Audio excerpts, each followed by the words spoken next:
고졸 취업 활성화 방안입니다. 물론 계속해서 방안들을 내놨는데 가장 최근 버전이라고 할 수가 있고요. 어떤 부분부터 이제 손을 대기를 시작했냐면은 바로 공무원 시험입니다. 네. 예, 요즘 구급 시험 같은 경우에도 이 고졸자 출신들이 많이 응시를 하고 있는데 그런 부분에 대한 문호를 좀 더 많이 개방을 하기도 했고요. 네. 그리고 가장 좀 눈에 띄는 거는 이 공무원 직렬을 확대한다는 점입니다. 이 공무원 직렬, 이 회사에서 보면은 과장이나 대리나 하는 일은 좀 비슷한 부분도 있거든요, 사실은. 근데 과장하고 대리하고 차이점이 책임 소재입니다. 과장님이 좀 더 책임이 많고 네. 대리님이 좀 적은데 공무원 세계도 마찬가지입니다.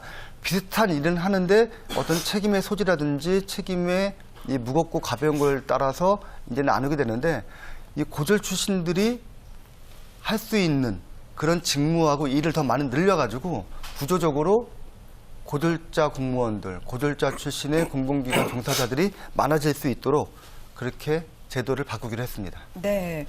자, 지금까지 뭐 대학 교육을 받아야만 좀 이렇게 취업을 할 수 있는 그런 어떤 필수라고 생각을 했었는데, 고등학교만 이제 졸업을 해도 구급 공무원을 또 할 수가 있게 됐습니다. 네. 근데 그거 말고 또 있을까요? 어떤 것들이 있을까요? 네, 아까 말씀드렸지만은 공무원 말고 여러 가지 공공기관, 산하기관들이 많이 있습니다. 예를 들면 네. 뭐 교육청이라든지 아니면 지방자치단체라든지 공공기관, 그다음에 산하기관들 여러 가지가 있는데 어디를 갈 수 있는지가 중요한 게 아니고요.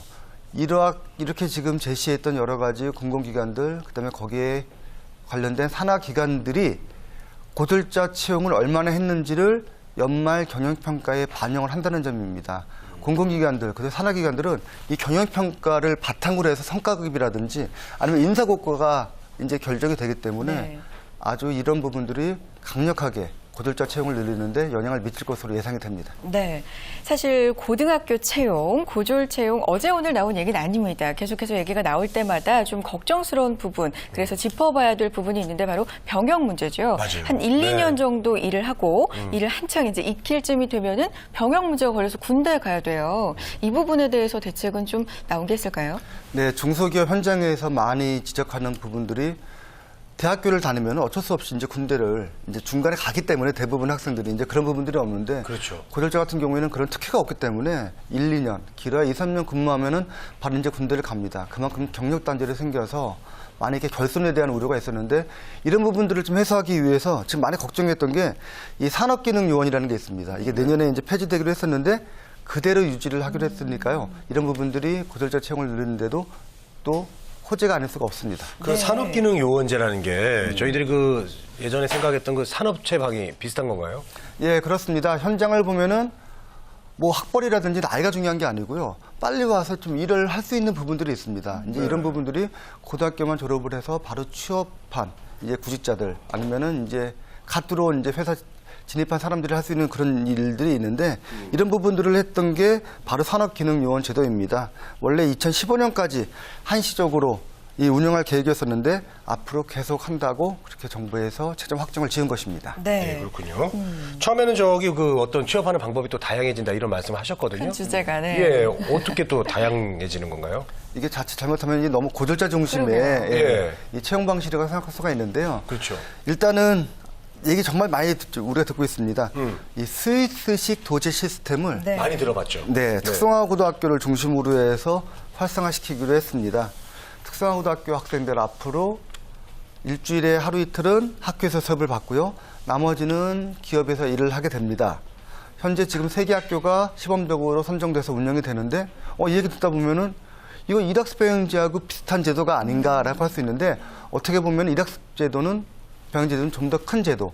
일학습병행제도는 일반 고등학교 졸업자, 특성화 고등학교 졸업자, 대학 졸업자, 일반인 모두를 대상으로 하고 있지만은 일단 이건 역으로 특성화 고등학교 학생들을 대상으로 해서 1+2 하루 이틀은 학교, 그다음에 나머지는 기업에서 일하는 제도를 도입하는 조금 루트가 다른 좀 그런 제도라고 할 수가 있습니다. 네. 네. 앞서서 박 기자님께서도 짚어주셨지만 처음에 큰 주제는 취업하는 방식, 고용하는 방식의 다양화였거든요. 그렇죠. 듣다 보니까 너무 고졸자 중심의 취업 네. 정책이 많은 것 같아요. 좀 그런 지적이 있을 것도 같은데요.